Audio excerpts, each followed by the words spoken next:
Welcome to voice of love. Psyche మరియు Eros ప్రేమ కథలో సైకి ఈరోస్ని దీపంలో చూసి అతని అందాన్ని చూసి మంత్రముగ్ధురాలయ్యింది.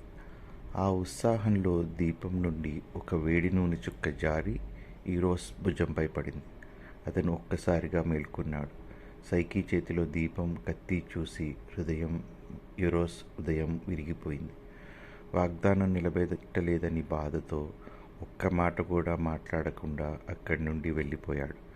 సైకి జీవితంలో మొదటిసారి నిజమైన ప్రేమను కోల్పోయింది. ఆమె హృదయం పూర్తిగా విరిగిపోయింది. తన ప్రేమను నిజమని నిరూపించుకోవాలని సైకి నిర్ణయించుకుంది.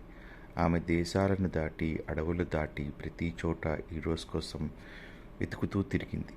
చివరకు ఆమెకు అందాల దేవత అయిన ఎఫ్రడైట్ ఆలయంకి చేరుకుంది. అక్కడ మోకాళ్ళపై కూర్చుని తన తప్పును క్షమించమని కోరింది.